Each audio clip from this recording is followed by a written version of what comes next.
Y a esta hora le queremos dar la bienvenida al asambleísta Homero Castañeda, asambleísta de Creo. Muy buenos días, gracias por acompañarnos. Buenos días, es un gusto compartir con ustedes.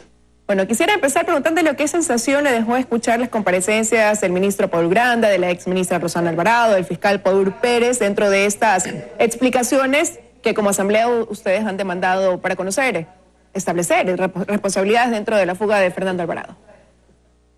Bueno, yo pienso que en vez de esclarecerse las incertidumbres, las inquietudes que teníamos, más bien siguen aumentando. Existen cosas muy preocupantes que se pudieron determinar el día de ayer. Por ejemplo, la exministra Rosana Alvarado manda un oficio al Consejo de la Judicatura el 8 de agosto de este año, diciendo que se eviten el uso de dispositivos de vigilancia electrónica.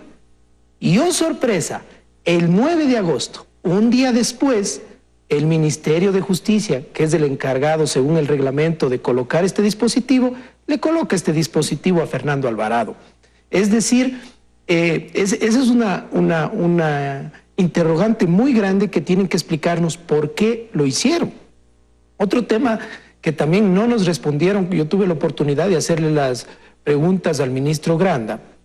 La exministra Rosana Alvarado firma un contrato del 13 de abril al 13 de octubre de este año para la plataforma tecnológica, para el monitoreo con la empresa Conecel Claro.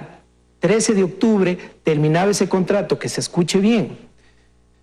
El fiscal general viene y nos muestra una línea de tiempo en donde dice que desde el 9 de agosto al 28 de agosto funcionó bien el dispositivo de Fernando Alvarado.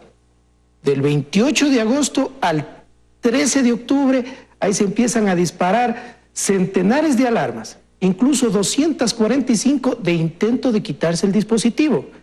Y justo el 13 de octubre, donde terminaba el contrato, como que el dispositivo se pone calladito, como que el dispositivo solo da señales de batería baja.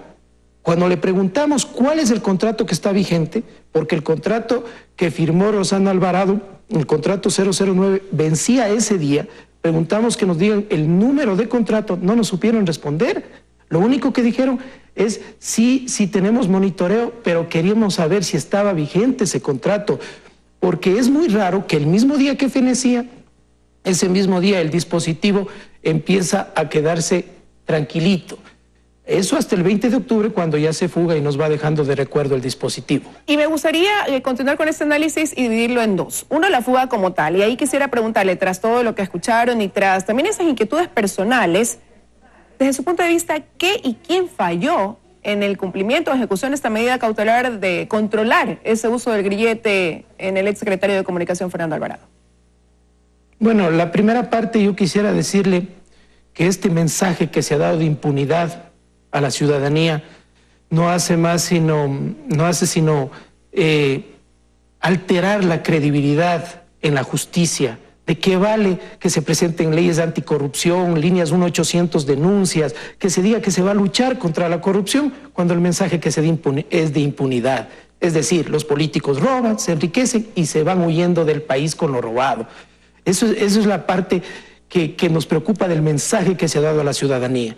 De allí, ¿qué fallaron? Para mí, quiero ser claro, quiero ser contundente en esto, hubo complicidad, hubo filtrado de información. Fernando Alvarado no se pudo fugar solo. Los dispositivos no es que estaban todos bien, que todo era una maravilla, funcionaban a medio gas, para que entienda la ciudadanía. Funcionaban con un chip como de celular, en donde no hay señal de celular, no hay cómo seguirles. Y en casi el 40% de la extensión del territorio ecuatoriano no hay señal de celular. Porque si es que hubieran estado funcionando bien, si hubiera habido el control, no se hubiera fugado, pues. Entonces, aquí hubo complicidad de las entidades de control, complicidad de quienes estuvieron en la rectoría de los ministerios que debían controlar que todo esté en orden. Y si sabían que había este inconveniente de que no había un funcionamiento correcto, que querían migrar a la operadora desde Claro a CNT, que mandaron una advertencia al Consejo de la Judicatura que no se ocupen. Lo menos que podían hacer es reunirse, hay un comité interinstitucional, socialicen, estamos con este problema, hay más de 2.500 dispositivos electrónicos afuera que están utilizando personas que están procesadas. No hay un acta de una sesión, no se han reunido este comité donde está el Ministerio de Justicia, el Ministerio del Interior, el Consejo de la Judicatura, el ECU 911 y la Fiscalía. Eso es lo que nos preocupa y nosotros no descansaremos hasta que haya responsables, porque todas estas comparecencias que se han dado en la Asamblea no van a servir de nada si no se llega a una resolución y una decisión de la Asamblea sobre la actuación de estos funcionarios. Pero mañana pasado ellos van a decir, y de hecho, como ya lo dijeron en su primer momento, en la rueda de prensa que dieron las cabezas de los ministerios relacionados con este tema, que esto viene desde la decisión que tomó el juez, el fiscal, y que ellos lo que han hecho es acatar esa disposición de que sea esa la medida, el utilizar el grillete electrónico. Entonces no hay que mirar, quizás retroceder en el tiempo y analizar, replantearse y poner en discusión si esa era la medida más idónea, cuando, si bien es cierto, quizás no hubo solo este oficio de la exministra Rosana Alvarado, ya a través de la prensa. Aquí en Teleamazonas hemos hecho un sinnúmero de reportajes que evidenciaban la vulnerabilidad de este sistema, de este dispositivo electrónico. Mire, el dispositivo electrónico no es el único mecanismo que se da como medida cautelar. Existe el dispositivo electrónico, hay la prisión domiciliaria, eso lo garantiza el Código Integral Penal, eso está permitido. El problema es cuando los dispositivos electrónicos no estaban siendo efectivos, no estaban funcionando al 100%, se ocuparon. Y en este caso se ocuparon con una persona que estaba procesada por peculado, uno de los peces gordos del anterior gobierno. Y ese es el mensaje de impunidad. Recordemos que en este gobierno de Lenín Moreno y de Alianza País no solo se ha ido Fernando Alvarado, se fue Ramiro González, se fue Carlos Polit. Y, oh sorpresa, todos sabían que les iban a allanar la casa y se fueron antes, que les iban a cambiar las medidas cautelares y se fueron antes. Entonces aquí hubo filtración de información, hubo complicidad y eso hay que determinar. Y nosotros creemos que se tiene que sancionar a quienes están promoviendo este caldo de cultivo que se llama impunidad, que fomenta los casos de corrupción en el país. Pero no hubo también quizás inoperancia o quizás hubo demasiadas falencias en el momento de aplicar la medida, porque sí, si bien es cierto, esa es una de las medidas cautelares, la utilización de este grillete electrónico, pero ya era un sistema que venía cuestionándose precisamente por la vulnerabilidad, porque ya se había visto a personas privadas de su libertad que lo tenían y cómo lograban manipularlo, que incluso se lo sacan y se lo ponen a su mascota, eso por un lado, y por otro lado quizás dejar en demasiada libertad el hecho de no establecer un perímetro reducido para circular, sino dejar campo abierto, y ahora estamos viendo el resultado. No se debió, en el caso de tratarse de un exfuncionario, como usted dice, que estaba vinculado por casos de peculado y que ahora tiene 11 procesos con indicios de responsabilidad penal, ajustar las medidas más bien en ese caso. Bueno, esa decisión la debía tomar el juez. A lo mejor la petición del fiscal debió ser en ese sentido, pero se dio y ya tenemos el resultado, que es la fuga. El tema de que si no se hizo o sí se hizo, el problema está ahí, ya no está Fernando Alvarado, se fue. Hay que determinar los responsables, hay que ver a futuro qué va a pasar con la gente que está utilizando ese grillete en las calles, porque no es solo Fernando Alvarado, esos dispositivos electrónicos no están funcionando bien.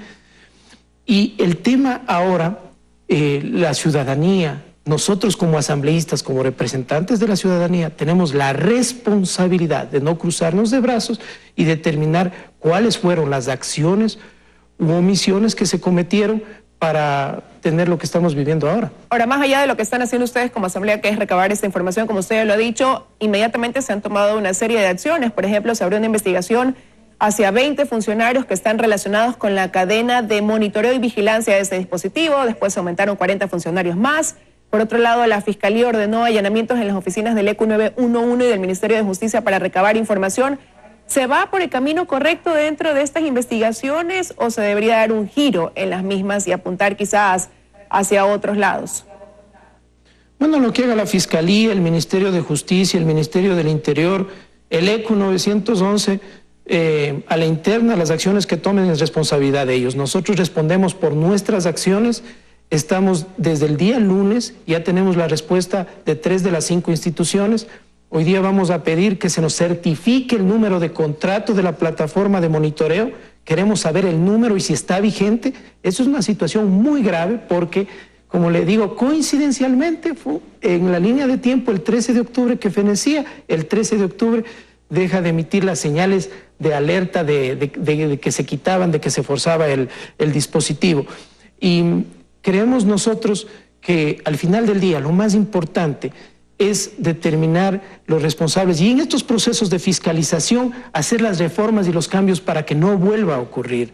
Porque de nada vale solo sancionar, destituir un ministro o meter en un juicio político a un ministro si no se hacen las reformas para que esto no vuelva a ocurrir, porque realmente, como repito, fomenta la impunidad en el país. Ahora, es evidente que Fernando Alvarado recibió apoyo para poder lograrse sacar el grillete y consumar su fuga para buscar asilo en otro país, y preocupa escuchar las conclusiones del fiscal Paul Pérez, que ayer decía que del 13 de septiembre al 20 de octubre, casi un mes, lo habría aportado otra persona. Es la conclusión a la que él llega, ya que hubo reportes reiterativos de batería baja y de que este grillete era pagado, por lo que presume que lo tenía puesto alguien que no sabía cómo utilizarlo realmente, lo que deja en duda hasta hablar de cuándo se dio esta fuga, esta salida del país. Y eso nos lleva a pensar si investigar este hecho de la violación de una medida cautelar por parte del exsecretario de Comunicación puede derivar en algo similar a buscar una aguja en un pajar. Tal vez cometió un error usted, Liz, no es del 13 de septiembre al 20 de octubre, es del 13 de octubre al 20 de octubre, ¿sí? Ese es el tiempo crítico. Lo escuché ayer en la declaración que decía el 13 de septiembre al 20 de octubre que ya desde ahí se monitoreaban irregularidades. A lo mejor el tiempo crítico del 13, pero él decía que desde antes ya venía.